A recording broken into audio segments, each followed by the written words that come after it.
लोग सीखेंगे व्यू राइबन के बारे में। सबसे पहले व्यू राइबन में ग्रुप देख लो। ग्रुप किसके बारे में दिया हुआ है? Workbook views. इसके अंदर क्या होता है? व्यूज देखने के लिए काम आता है। सबसे पहले हमारा नॉर्मल पे ऑलरेडी लगा हुआ है कर्सर, हम करते हैं पेज लेआउट पे क्लिक। ये पन्नों को A4 शीट में बांट के दिखाता है कि कितने कॉलम तक तुम्हारा डेटा है। तो मेरा फिलहाल में डेटा है I कॉलम तक का डेटा। उसके बाद जो मेरी रो है वो 24 तक का डेटा है। और अगर मैं एक्सेल से पूछना चाहूँ कि कहाँ तक A4 साइज़ का पेज आता है तो वो I तक आता है, ये वाला I A4 का होगा। देन लास्ट रो होगी उसकी A4 के लिए 47 नंबर की। अगर तुम दूसरा डेटा किसी और पे लेके जाओगे तो यहाँ पे देख सकते हो ये कॉलम अगला आ चुका है J से, और रो अभी वही चल रही है 25-26 नंबर पे। तो अगर हम पेज लेआउट पे टिक करते हैं कभी भी तो ये पेजेस को तोड़ के बताएगा कि तुम्हारा पेज कितने टॉपिक में बढ़ जाएगा। तो फिलहाल मैं देख सकता हूँ कि एक टॉपिक तो ये पन्ना खा जाएगा मेरा, और एक टॉपिक का दूसरा पन्ना ये खा जाएगा, तो 2 टॉपिक में बढ़ जाएगा। अब हमें क्या करना है? सीधा नॉर्मल पे क्लिक करना है, वापस हम उसी पे आएंगे जैसे हम थे। तो जब नॉर्मल पे आते हैं तो हमें डॉटेड फॉर्मेट दिखता है जो मैं पहले पढ़ा चुका हूँ। डॉटेड फॉर्मेट ये बताता है कि तेरा पन्ना कहाँ पे कट रहा है। अब हमारे सामने क्या है? ये पूरे पन्ने का प्रिंट चाहिए एक पेज पे। अगर हम स्टार्ट मेन्यू यानी कि फाइल बटन पे जाएं, प्रिंट से पहले क्या चेक करते हैं हम हमेशा? Print preview. तो इसमें पन्ना कट रहा है, गारंटी से पन्ना कट रहा है। कैंसिल करो और चेक करो। अब हमें सेटिंग सारी सिखाई गई थी पेज लेआउट के अंदर। अब हम यहाँ से एक चीज़ और सीखते हैं, पेज ब्रेक प्रीव्यू। ये कौन सा प्रीव्यू होता है? जब आप इस पर टिक करेंगे तो ये एक्सेल कहेगा कि ये पेज नंबर 1 है, जितना हिस्सा इधर की तरफ दिया है, और ये पेज नंबर 2 है। आपको बस क्या करना है, जो बीच में लाइन आ रही थी ना, उसको ऐसे पकड़ना है और साइड से शिफ्ट कर देना है, बस काम खत्म। जो पेज नंबर 2 था वो भी अब क्या बन चुका है? पेज नंबर 1 बन चुका है। अगर हम चेक करना चाहें प्रिंट आउट, अब ये भी होम में जाने से पहले यहाँ पे जाएं प्रिंट में, और कहाँ जाएं? सीधे प्रिंट प्रीव्यू में। तो दिख रहा होगा पूरा सेट हो गया अपने आप ही। हमको कोई भी लैंडस्केप, पोर्ट्रेट, मार्जिन कुछ चेंज करने की आवश्यकता नहीं पड़ी, हमने अपने आप ही सेट कर लिया उसको। तो जब कभी कभार एक्सेल में प्रिंट निकलता है तो पेज ब्रेक प्रीव्यू बहुत अच्छा अपना रोल अदा करता है कि पेज ब्रेक बीच में कट रहा है ना, उसको दोनों को ज्वाइंट कर दो। अगला आता है कस्टम व्यू कैसे काम करता है। इसको याद दिला दूं, MS वर्ड में बुकमार्क अगर पढ़ा है तो ये कस्टम व्यू उसी के तरीके से है। जैसे बुकमार्क किसी लोकेशन पे जंप करता है, ऐसे ही कस्टम व्यू भी अपनी लोकेशन पे जंप करता है। एग्जांपल आप अपना एरिया सेलेक्ट करके दीजिए, कस्टम व्यू में जाइए, ऐड पे जाइए, एक नाम डाल दीजिए, मैं डेमो डाल देता हूँ फिलहाल में। देन प्रेस ओके कर देता हूँ। किसी भी शीट पे चला जाता हूँ, दूर की तरफ बिल्कुल दूर भाग जाता हूँ, और अब मैं जाता हूँ कि मुझे उसी एरिया पे वापस जंप करना है। तो हम जाएंगे कस्टम व्यू के पास और हमारा नाम मिलेगा जो हमने कस्टम बनाया था, और सीधे हम जंप करने के लिए क्या करेंगे? शो पे क्लिक, और डायरेक्ट जंप कर जाएंगे उसी टॉपिक पे। ये वही बच्चा अच्छी तरीके से समझ जाएगा जो बुकमार्क पढ़ चुका है अमेज़न में मुझसे। तो कस्टम व्यू ऐसे यूज़ कर सकते हो। अगला आता है फुल स्क्रीन। फुल स्क्रीन का मतलब होता है पूरे पर्दे पे स्क्रीन लगा देना। कभी कभार हम लोगों को ये टूल नहीं दिखाने पड़ते, तो फुल स्क्रीन पर क्लिक करने से ऊपर के टूल गायब हो जाते हैं। इस प्रकार से दिख रहा होगा कि ऊपर के टूल का क्या राइबन ही गायब हो गया, सब कुछ गायब हो गया ऊपर वाला। अब वापस लाने हैं तो कीबोर्ड से एस्केप का बटन दबाओ और वापस ले आओ। ये स्टेप नंबर है। फुल स्क्रीन कभी लग जाए तो एस्केप से वापस ले आओ। अगला चीज़ ग्रिड लाइन बता चुका हूँ। जो ये चौकोर खाने आते हैं ये नीले नीले से कलर में दिख रहे हैं, अगर ये इस पर टिक नहीं हो तो दिखेंगे नहीं, इस प्रकार से दिखेगा white white area. Formula bar पे अगर टिक होगा तो फॉर्मूला बार दिखेगा, अन्यथा नहीं दिखेगा। ये वाइट कलर की पट्टी होती है, ये होती है फॉर्मूला बार, जो मैं MS एक्सेल की शुरुआत की वीडियो में बता चुका हूँ। अगला आता है फॉर्मूला बार पे टिक हटा देते हैं तो ये भी गायब हो गया। हेडिंग पे टिक हटा दूँ तो ये नंबर 1 2 3 वाले और ABCD ये भी खत्म हो जाएंगे, चले जाएंगे। हेडिंग पे टिक मत करो, या फिर हेडिंग पे टिक करो, हेडिंग पे टिक हटा दो, सीधे सीधे इससे टिक हटने पे क्या चला जाएगा? 1 2 3 वाले नंबर भी चले गए और ABCD भी चले गए। अगर इस पर टिक वापस लगा दूं तो वापस आ जाएंगे। ये मैंने कहाँ पढ़ाया था? पेज लेआउट के अंदर ये टॉपिक था, यहाँ पे ये बैठा हुआ है ग्रिड लाइन और हेडिंग का टॉपिक। व्यू में वापस जाते हैं, ग्रिड लाइन और हेडिंग सब पे टिक हटा हुआ है, कस्टम पे फुल स्क्रीन लगा देते हैं। ऐसा लग रहा है MS वर्ड जैसा लग रहा है ये। एक्सेल तो लग ही नहीं रहा, क्योंकि ना इसमें फॉर्मूला बार है, ना इसमें रिबन है, ना इसके कॉलम रो ग्रिड लाइन कुछ भी नहीं दिख रही। ये तो MS वर्ड में बॉर्डर लग भी जाता है, यहाँ पे भी लग रहा है, तो MS वर्ड जैसा फील हो रहा है इसमें। अगर हमें वापस चाहिए तो एस्केप बटन पहले वापस लाने के लिए ऊपर के राइबन, फिर ग्रिड लाइन पे भी टिक, हेडिंग पे भी टिक और फॉर्मूला बार पे भी टिक, सब पे टिक लगा दो। फिर सीधे आते हैं जूम वाले बटन पे। जूम मैंने MS वर्ड में बताया था कि जूम कैसे करते हैं। माइनस प्लस का चिन्ह होता है नीचे, वहाँ से जूम कर सकते हो। जूम पे क्लिक करके अपने आप मैनुअली भी डाल सकते हो। 75% ओके कर दो, 75% हो गया। 25 पे ओके कर दो, 25% हो गया। तुम बोलो कि मैं खुद डालूंगा, उसके हिसाब से आना 56%, देन प्रेस ओके कर दो, 56% हो गया, ये मैनुअली हो गया।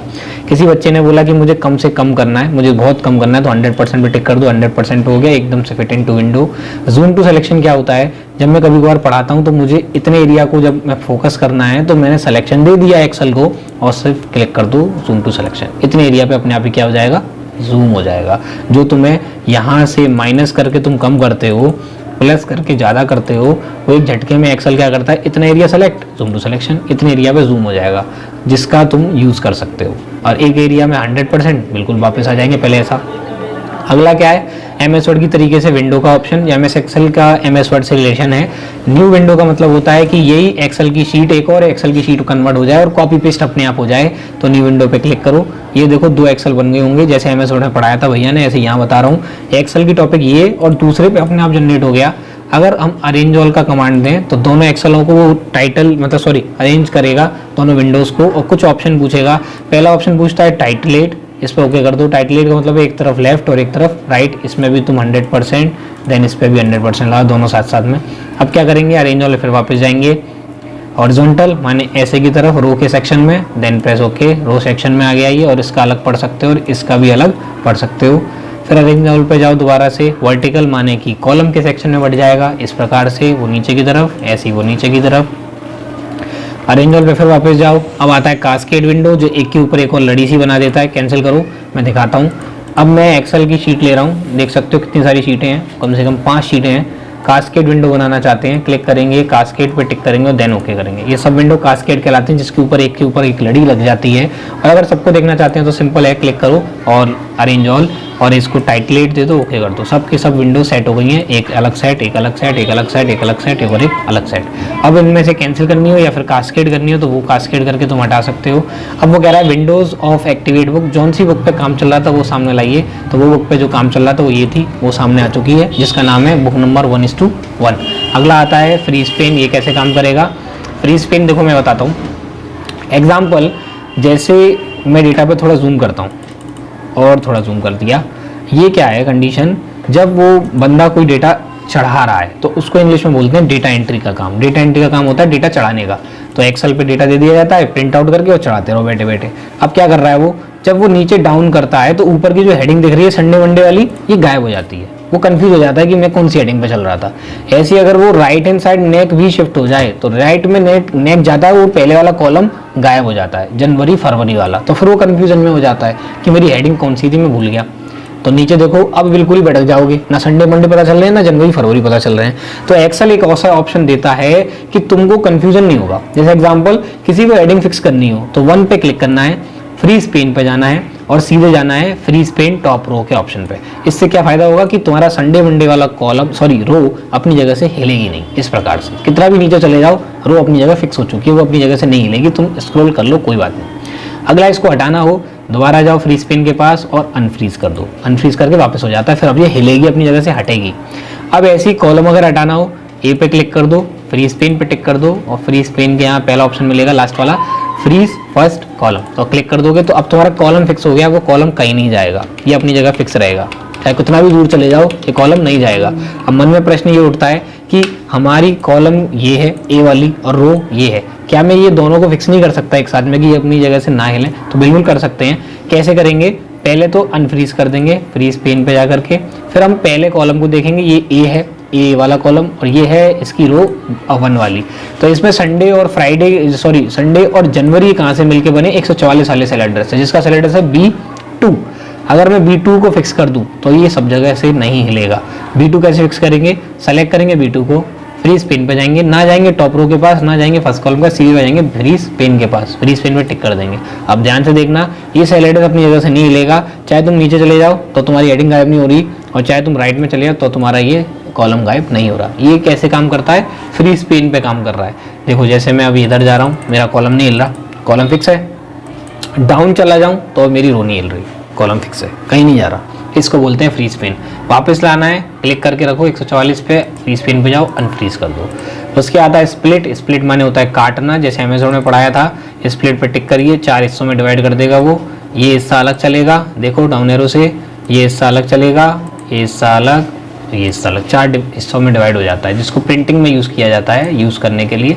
ये कॉलम अलग चल रहा है ABCD के, अलग ये चल रहा है, देखो ये अलग है, ये अलग है, 2 डिवाइडेड विंडो चल रही है तुम्हारे साथ में। ये तो अलग चल रहा है और ये अलग चल रहा है, ये स्प्लिटिंग कहलाती है। हाइड माने होता है छिपाना, बता चुका हूँ पहले, होम ड्राइव में गए थे, फॉर्मेट में भी गए थे, हाइड में भी गए थे, और यहाँ पे शीट को हाइड करना सीखा था। तो यहाँ पे भी दोबारा से दिया हुआ है, हाइड पे जाइए, ये हमने गए और ये भी हाइड कर देते हैं। उसके बाद हम लोग ये शीट हाइड कर देते हैं और ये भी दोबारा से, देखो पूरी शीट गायब हो गई। फिर अब शीट गायब हो गई, कैसे लाएं? तो यहाँ बटन मिलेगा नाइट का, वो पूछेगा कौन सी शीट गायब करनी थी, वो कौन सी वापस लानी है, ओके करो, पहली शीट वापस आ गई, जिसका नाम है 1:1। अगर इसको दोबारा से छपाना है तो हाइड पर टिक कर दो, वापस गायब, वापस अनाइट, देन प्रेस ओके, वापस आ जाएगी। अभी फ़िलहाल में देख सकते हो मेरी शीट कितनी सारी गायब करके रखी है मैंने, 4 और गायब कर दी हैं, छुपा दी हैं। अगला आता है इनके बाद ये व्यू साइड बाय साइड, ये कब खुलता है? जब एक से अधिक MS एक्सेल की विंडोज़ होती हैं, तब ये वाले बटन खुलते हैं, जो MS वर्ड में पढ़ाया था। न्यू विंडो पे टिक करो, देखो पहला खुल गया व्यू साइड बाय साइड, जो मैंने MS वर्ड में पढ़ाया था, एक का साइड इधर और एक का साइड इधर, जो लेखक यूज़ करते हैं। क्लिक करो, ध्यान से देखिए, इसका मैं स्क्रॉल नीचे कर रहा हूँ, वो अपने आप ही नीचे हो रहा है, नीचे वाला जो हिस्सा मैंने MS वर्ड में पढ़ाया था। ये कब यूज़ कर सकते हो? तुम दोनों को एक साथ पढ़ने के लिए यूज़ कर सकते हो। और ये वाला बटन कौन सा है? ये साइनस क्रोनस स्क्रोलिंग है, जो मैंने MS वर्ड में भी पढ़ाई थी। अगर ये ऑन रहती है तो एक को स्क्रॉल करने पर दूसरा अपने आप ही स्क्रॉल होता है, अगर ये ऑफ रहती है तो एक को स्क्रॉल करने पर दूसरा ऑफ रहता है, यानी कि वो स्क्रॉल नहीं होता है। तो ये साइनस स्क्रोलिंग कहते हैं इसको। और रीसेट का मतलब होता है जब कोई विंडो गलती से छोटी हो जाए या बड़ी हो जाए या से रीसेट करनी पड़े किसी कारणवश, तो आप इससे कर सकते हो। सेव मतलब सेव करना अपनी एक्सेल की फाइल को। स्विच माने एक एक्सेल से दूसरी एक्सेल की विंडो पे जाना। तो स्विच पे क्लिक करो, 1:1 पे आना, 1:1 पे आ गए, चेक कर सकते हो यहाँ पे ऊपर टाइटल बार के पास। 1:6 पे आना, 1:6 पे आ गए, चेक कर लो। उसके आता है मैक्रोज, जो MS वर्ड में पढ़ाया था वो फिर दोबारा से यहाँ पर रिपीट हो गया। मैक्रोज कैसे काम करता है मैं करके दिखाता हूँ। सबसे पहले खाली एरिया पे आता हूँ, मैक्रोज पे जाना है, रिकॉर्ड मैक्रोज पे जाना है। यहाँ पे ऐसा नाम पुट करना है जो तुमको, एक तो स्पेस नहीं देना, कभी मैक्रो में स्पेस नहीं देते, तो मैं रिकॉर्डिंग में दे देता हूँ। यहाँ पे दे रहा है शॉर्टकट की ऐसी देनी है जो तुम्हें मैंने नहीं पढ़ाई हो, वो रिपीट नहीं होनी चाहिए। तो कंट्रोल के साथ पूछ रहा है, मैं कुछ और दबा देता हूँ, Ctrl+T, तो दबा देते हैं Ctrl+T। देन आपको डिस्क्रिप्शन में कुछ लिखना है तो लिख लो, वरना सीधे ओके करो। रिकॉर्डिंग कह रहा है the name that you enter is not valid, name में स्पेस आ गया, मैंने स्पेस नहीं देना होता है, देन प्रेस ओके। अब रिकॉर्डिंग चालू हो चुकी है। कैसे पता चलेगा? सबसे नीचे आ जाओ, नीचे देखना, यहाँ पे देखो ये नीला कलर का बटन दिख रहा होगा, इसका मतलब है कि रिकॉर्डिंग चालू हो गई है। अब मैं कुछ ना कुछ टाइप करके देख लेता हूँ, कुछ बना के देख लेता हूँ, छोड़ो, ये बना दिया मैंने। अब रिकॉर्डिंग में हम जाते हैं, स्टॉप रिकॉर्डिंग, देन प्रेस नीचे। अब हम चेक करते हैं अपनी रिकॉर्डिंग को कैसी है, टिक करेंगे, उसके बाद सीधे जाएंगे रिकॉर्डिंग के पास, फिर जाएंगे व्यू मैक्रोज, फिर जाएंगे रन के पास, या फिर अपनी शॉर्टकट की प्रेस करेंगे। शॉर्टकट की प्रेस करके देखते हैं, Ctrl+T, Ctrl+T। एक सेकेंड, रन पे पहले खाली एरिया तो बनाया ही नहीं मैंने, मैक्रोज में खाली एरिया बनाना पड़ेगा जिसके ऊपर काम करवाना है, ये एरिया के ऊपर काम करवाना है। ओ आ ही नहीं रहा है, एक सेकेंड, मैक्रोज यहाँ से रन करके देखते हैं। क्लिक करा, व्यू में गए, देन रन। यहाँ पे तो इस पर परफेक्टली काम कर रहा है, Ctrl+T शायद रन नहीं कमांड कर रही है उसको। मैक्रोज पे जाते हैं, रिकॉर्ड मैक्रोज दोबारा देते हैं, एक और मैक्रोज 2, देन इसके ऊपर दे देते हैं Ctrl+7, देन प्रेस ओके। ये कह रहा है मस्ट बी लेटर, चलो Ctrl+T डाल देते हैं। Ctrl+T तो कभी बताई भी नहीं है, ओके। तो चलो Ctrl+T पे अब देखते हैं क्या बनता है। सेलेक्ट करा एरिया कुछ पुट कर दिया, कंट्रोल एंटर दबा दिया, Ctrl+B, Ctrl+U, Ctrl+I, इटालिक वगैरह। मैक्रोज पे गए, स्टॉप कर दिया रिकॉर्डिंग। अब इस एरिया पे करवा के देखते हैं, सेलेक्ट किया, Ctrl+T, इस पे तो कर गया, पहले वाला काम नहीं कर रहा था, इस पे तो ये वाला कर रहा है। आई थिंक कुछ गड़बड़ हो गई होगी। मैक्रोज पे जाएंगे, अगर हटाना है मैक्रोज या देखना है तो व्यू मैक्रोज पे जाओ, इसको डिलीट करना है तो यहीं से होगा डिलीट, देन प्रेस यस। अगर किसी ने मैक्रो डिलीट करा तो तुम्हारी ये शॉर्टकट की वो काम नहीं करेगी। ये मैक्रोस का रूल है और ऑल्ट F8 इस मैक्रोस की शॉर्टकट की होती है, जो MS वर्ड में भी पढ़ाया था। तो इसके वीडियो में जो व्यू राइबन है उसको शुरू से इस प्रैक्टिस करना है, नॉर्मल से लेकर के सीधे मैक्रोस तक।